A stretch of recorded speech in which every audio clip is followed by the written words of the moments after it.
Welcome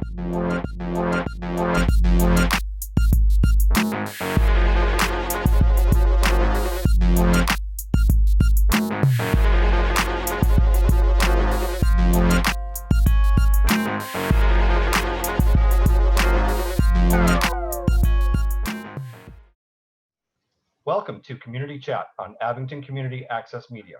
I'm Rick Collins, editor of Abington News. Joining me today is Peter Schafer, Superintendent of Abington Public Schools. Peter, how are you? I'm good. Thanks for having me. Good afternoon. Hope you can hear me okay. Does this sound level work? Yep, just great. So there's two topics we'd like to talk about today. First is the school department's plans for getting kids back into the classrooms on a more regular basis. Second is the MCAS tests, which are coming up this spring, and we're getting there fast. So first, let's talk about plans to get kids back in the classroom. We're hearing from our public health officials that we seem to be turning a corner. We're seeing the number of new cases drop. We're seeing the infection rate start to drop. We're starting to vaccinate the public. Things seem to be heading in the right direction. So what we're also seeing in some local districts and some towns around us are plans to start getting kids back in the classrooms more often. Where do things stand with Abington in terms of our plans moving forward? So everything that you said is what we all know. I can add to it that schools have not been the cause of spread. Even in Abington since the beginning of this school year, the times that there have been school spread have been identifiable and identified, and that's been limited. I can't say that it 100% hasn't happened. It has happened. So schools have been safe places for kids to come to school, and it's, I heard the statistic, it's a recent statistic that 42% of America's children have not gone to school at all. Oh. And the damage, the lapse, there's a burden there and a debt that's owed to our kids that continues to grow. More kids, more time, as soon as possible is what we need to focus on. And you may not pick it up in the media, but what the person at the CDC said yesterday is that, yes, the new person in charge, and I apologize, I don't remember her name, is that kids should be in person. Within the last part of that soundbite that was missed by a lot of the media was they should be in person with the appropriate safeguards in place. And that's been the challenge, is getting kids in with the safeguards in place, because the safety of the faculty, the staff, the students, the community at large all need to be considered. And so specifically where we are with that is we need to figure out how, with the spaces that we have or that we could leverage and find, can we get our students in and hold true to those distancing requirements. And everybody knows what they are, but I'll say them again. It's 3 feet in distance is the minimum, with 6 feet is the goal, and always 6 feet when someone takes their mask off, either for a mask break or lunch or a snack. And so the challenge is that we may have some classrooms that, when we've taken a lot of things out of our classrooms, if we take everything out of our classrooms, there are some classrooms that could come close to accommodating the number, but we've got generally 7-ish sections per 7-ish classes per grade level that come through. We have to find 7 of those rooms in those spaces. And you can look at partitioning off gymnasiums to create additional spaces. And when you do that, you've lost a place where you could have a lunch at 6 feet apart. And so how do you do that? So we're going to continue to work at that. Are there areas in a 5-mile radius of us where we could move a grade, and that creates more space? The building I'm in right now holds some hope for those types of things. But the devil is in the detail, because it's not as simple as, well, you put a bunch of desks in a room and you make sure you have enough for everybody to sit, and the teacher shows up for work the next day and you teach kids. Again, there are multiple needs and layers, and staying within the safety requirements is paramount. We cannot do this without following safety requirements. At the same time, we have students that are virtual. And so if you imagine, we've got, let's say, again, I'm just speaking generally, we've got 7 sections of classes, 7 sections of kids across a grade level. One of them is virtual. So we really have 6. If those virtual students come back, how do we accommodate those students?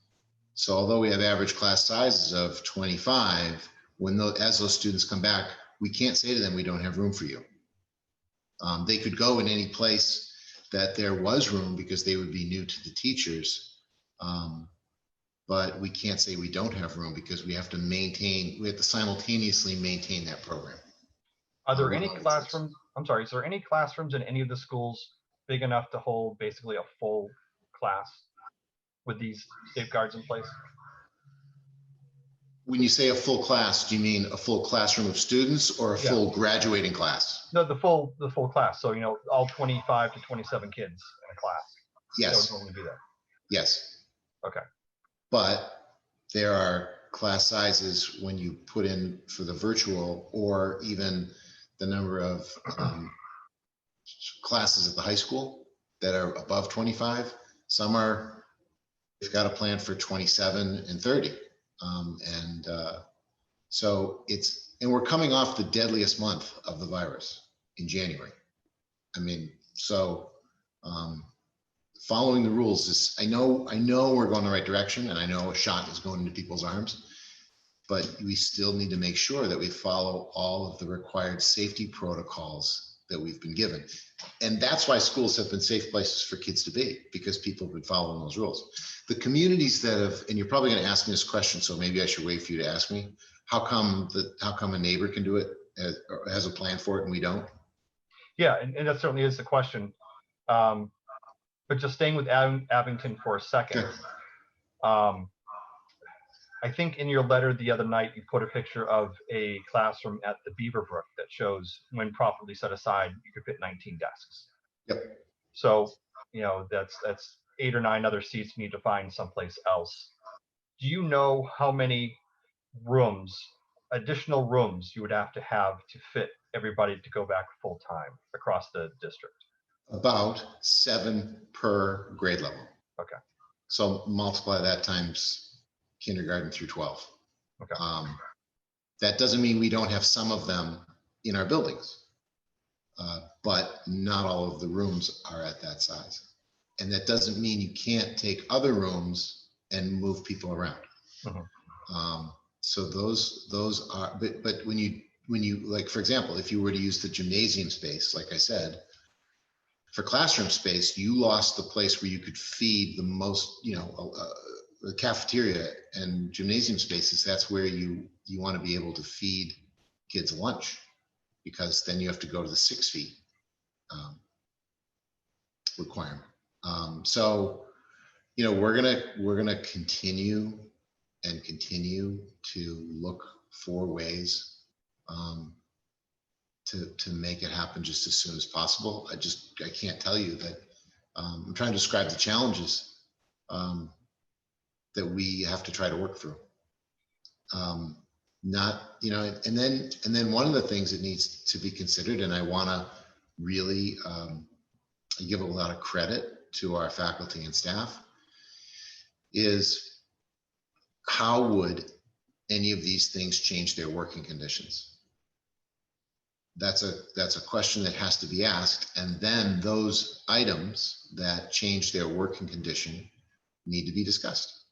When you say working conditions, what do you mean? If cleaning desks or different things that teachers would have to do that teachers normally don't do during a pandemic,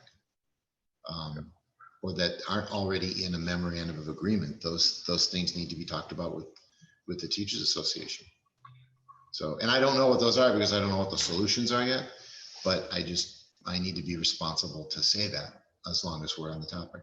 So in addition to finding 3, 4, 5 dozen classroom spaces to house additional kids in, you would also need additional teachers to staff those rooms?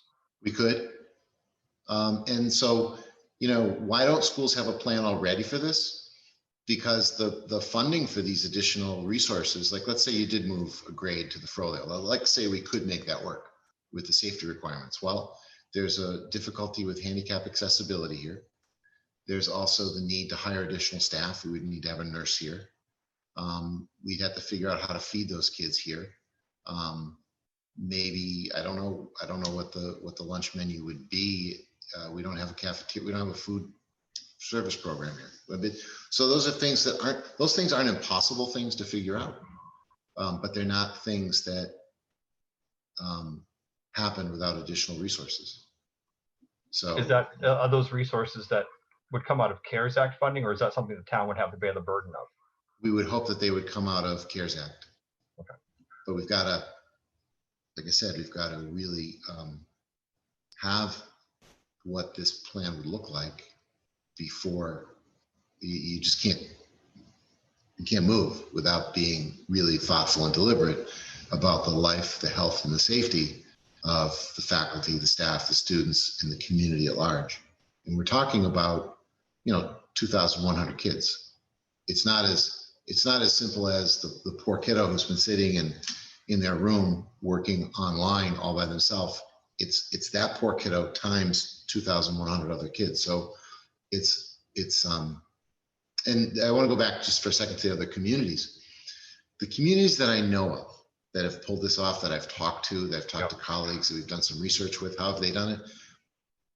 They've gone from pretty much the 6-foot standard, which is the distance that we were all shooting for. We are still shooting for. The safest distances is that 6-foot distance between people. They've pretty much either stayed within that because they've had low class sizes compared to square footage, or they've reduced that to 4 to 6 feet by moving additional desks in to rooms, again, because their class numbers aren't as high compared to square footage in rooms. That's physically their classrooms are bigger, or they have fewer students. Okay. So it's a ratio that they have, and those systems are with the plans that have been published. That I've not seen a system with a published plan that has not had the benefit of going to either being able to stay at 6 feet or going to 4 to 6 feet. We are already at 4 to 6 feet in Abington. Okay. We are already there. And so it creates an additional challenge for us. Again, not that it's something that won't be figured out. It's nothing that we're not going to try and tackle, but people need to know that's the truth. That's where we are. So other school districts have the benefit of either larger spaces or fewer students per classroom. And this is how they're able to fit a full class essentially into the room while modified. And or maybe they take a couple of kids and pull them into a different class. They have the benefit of having a smaller student to square footage ratio. Okay. Or a larger square footage per student. How's that? That's probably a better way to say it. Okay. So it's not like these places are sitting on empty classrooms and opening up old schools or hiring a bunch of other teachers or. Well, for example, Hingham rented additional space. Okay. In a building that was available and convenient for them to rent space in. Okay. So. Does this raise a larger question about Abington's classrooms, pandemic aside, that let's say there was no pandemic this year? Would every classroom essentially been full to the brink with students? Okay. No, I know that we're hearing from these communities that have published these plans to go back in full. The vast majority are exactly where we are. Okay. That we are in the group of people in Massachusetts. You know, and you hear stories about people in, you know, kids coming back, and we really need to be careful consumers of information, because they're like, when they talk about kids need to be back in person, some of these places that are talking about kids being back in person have 0 kids in person. Okay. And they're talking about getting to where we are. And some are in better shape. Some have more space and lower student numbers per square foot and they have the ability to bring more people, you know, a more full experience in place, and have a more full experience. So those are the details. Those are the facts. Those are the actual facts on the ground, that aren't the headlines that people So need. going forward, we are seeing the school district's numbers growing. Ours, yeah. I don't know if we're not at a record high number of students, for example, but No. we're down buildings overall. Particularly, I think, well, I don't know how it would work out when we had, you know, everything operational and open, but is there a looming space crunch at the schools? That depends on the amount of really growth in the town of Abington. If this were not a pandemic, you know, we wouldn't be full, but we'd have a lot of kids for the space we have, but we wouldn't be overflowing. We built the new building as big as MSBA would let us and still reimburse our funding. And then we went back to them and petitioned to have some variances to let us build it bigger. Because we continue every year, we do a demographic study to find out what the birth rate was each year, the number of housing starts in Abington. And that study is really only good for every year that study waits, it becomes less accurate, because the following year there's a sewerage change, there's a baby boom, there's people that move out. Most communities in Massachusetts have seen negative growth over. Really? I think it's safe to say, of school age children, probably 20 years. Wow. I've been told, about a negative 2% migration out. And that has to do with an aging population and people moving out of Massachusetts to warmer places for job opportunities. That's not the case in all communities in Massachusetts. Abington is a community that people have wanted to live in. That's a good thing. And we've had a number of people come back to us from private schools. We've been an appealing place for people to be. That's a good thing. But all of those are factors in terms of population, which is why you do a demographic study every year. One last question, we'll switch topics. So let's say it's May 1st and all teachers have been vaccinated and we're moving on to the general population. We've seen numbers continue to decline. Test positivity rate is under 1%. What's the best case scenario in terms of getting kids back in the school, do you think? Or increasing opportunities for in-person learning? I mean, we're going to work hard at getting as many kids back as fast as possible. And I mean, I really stopped making COVID predictions back in March. Yeah. I don't know how everybody else feels who's watching this, but I'm just the anticipation for things, and then just the changes that we've all had to endure. The changes our kids, our teachers, our parents.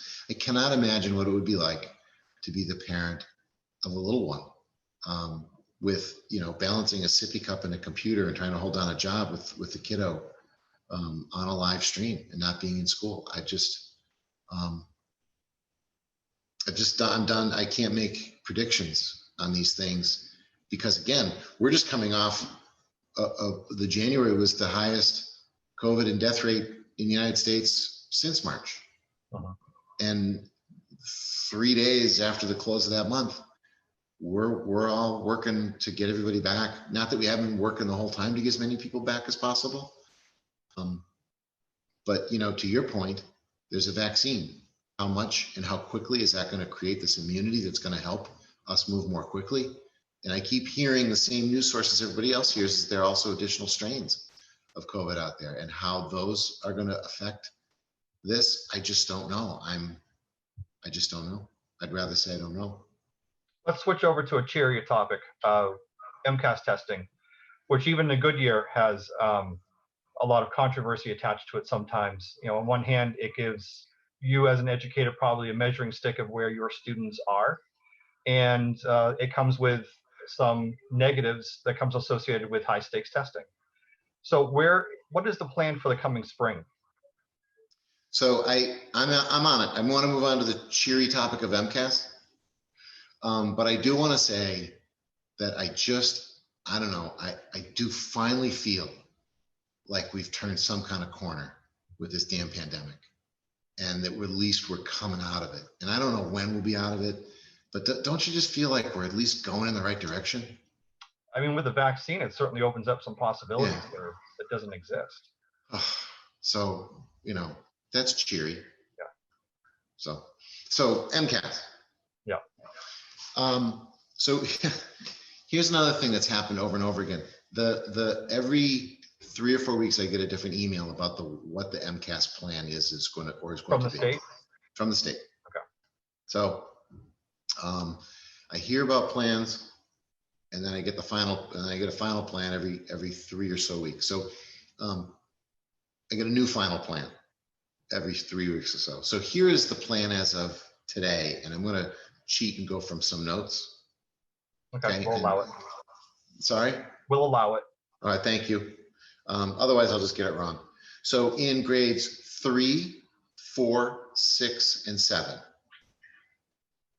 those students will have a day of ELA and a day of math MCAS. Okay, full day. Not full day, but probably several hours in each of those school days. Do you know starting what dates? That's going to take place in April and May. April and May, okay. Grades 5 and 8 are going to have ELA, math, and science. So they'll have 3 sessions. I'll call them sessions instead of days, because it's at least several hours. Okay. So then at the high school, grades 10 and 11 will have English language arts, ELA, and math in May. And the 9th graders will have science in June. And each of those is 2 days. Each section is 2 days for those 3 grades? Yes. Okay. So your 3, 4, 6, 7 is 1 day each per section? Okay. And if I'm not mistaken, 5, 8, and 10 is kind of like a benchmark grades. Like those are the ones, I'm not going to say that really count, but that they particularly take a look at, correct? I mean, 10 is the one. Right. And and because they all give you information on benchmarks and how kids are doing. But 10 is the one that people, the state uses as the competency determination. And then if you can't pass in grade 10, you get subsequent opportunities in grade 11 and 12, right, for retakes to get to that standard. So in my world, we would not do this much testing, and I don't understand why we're doing state testing and MCAS test, and SAT testing, and it'd be nice to have one sort of system that's universal for everybody, but I'm not in charge of that. If I'm a parent who, a year ago had a 10th grader who didn't do well in MCAS, and now they're supposed to be graduating this year, are there any exemptions for those who have basically not had those opportunities for additional testing? And So they held off last year, and what they're saying is that there'll be other competency determinations that systems can use with credits and classes and attendance. But they've always had that in place. That would be a process that the high school would use with students and families. So. And is that process finalized, or is that still another yet to come? That's finalized. That's finalized. That's a process that the state has had in place. Okay. So. Do you see any benefit? Because I know you've talked in the past about not knowing just exactly where kids are going to be when this all goes away and when they come back, and how far behind they'll be. Not far behind, but because every community is going through this, so it's not like Abington students are going to be behind some other community nearby. But do you see it as a helpful tool to understand exactly where adjustments are going to be made? It would help. It would help. It's not gonna hurt with that. So kids are going to be all over the place. Kids are going to be, depending on the household, further behind or further ahead, depending on the town, the state. They're going to literally be all over the place because of everything that we know. And at the same time, I'm not going to say the glass is half full, because it's not. It's not even close to half full. The glass is almost empty. There have been amazing gains in terms of the ability of kids to be creative with their technical skills. Some of the things and the skills that have been developed with technology are really also things that will bode well for our kids as they grow and learn and get into college and work. Can you provide a quick example? Yeah, just the ability to use computers as tools to receive, synthesize, and publish information with using the multimedia tools that are available. Now, the tools our kids are using, they have a shelf life of about 4 years, but the skills that they've learned around the creative problem solving, the learning, the independence around being able to manipulate technology and devices and software. Again, the glass is not half full. This is obviously hurting our kids being away from in person, but they have truly grown with many kids have truly grown with their technical skills. Anecdotally, are you hearing anything from teachers, administrators about where kids stand? Red flags about anything, or are kids doing better than they would have expected? I think kids are resilient, and many kids are. It's tragic in terms of they don't have the social connections, they don't have their peers, they don't have the activities we want them to have. At the same time, having at least the 2 days where we can see kids, there's still wonderful things going on. I mean, I was at the Woodsdale today, and I saw our kids at recess, and so they haven't been completely all been abandoned, and so there is a resiliency in our kids. Many kids are fine, not fine, but they're able to shoulder this. And then there are kids that are lost that we don't even know they're lost yet, because we can't see them. We follow up through our offices. We try to assist homes as much as we can, but unless you can physically do more across this town, all towns in the nation, they're just lost. And we don't know yet the trauma and the needs. So You asked me for an example. I give you an example of an innovation, something that we're doing that you never thought was necessarily possible before. Our drama group is putting together a play, and they're working with cable. Thank you to cable. And our interns are working with them through cable, and it's become a whole production now where there's editing and producing and putting this play together in a sequence, close-ups, distances. There's a whole new way of thinking about a drama production using the technology that's available that our kids are involved in with the production. And so I wish we had plays the way we know we want to have plays. And at the same time, that experience is growth and something that a skill set that's being developed and creative thinking and problem solving, and it's just to be admired by me, I guess. If I'm not mistaken, I think the drama club's dress rehearsal was the last in-person event that the high school had last year, and now we are almost full circle around, and it's good to hear that they're going to have something that they'll be able to do this spring to show off their talents.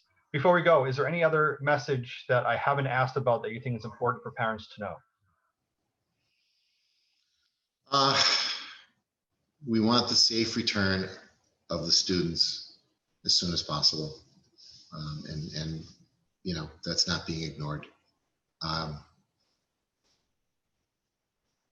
Peter Schafer, Superintendent of Abington Public Schools, thank you very much for joining us on Community Chat, and hopefully we'll talk again soon. Thank you. Thanks.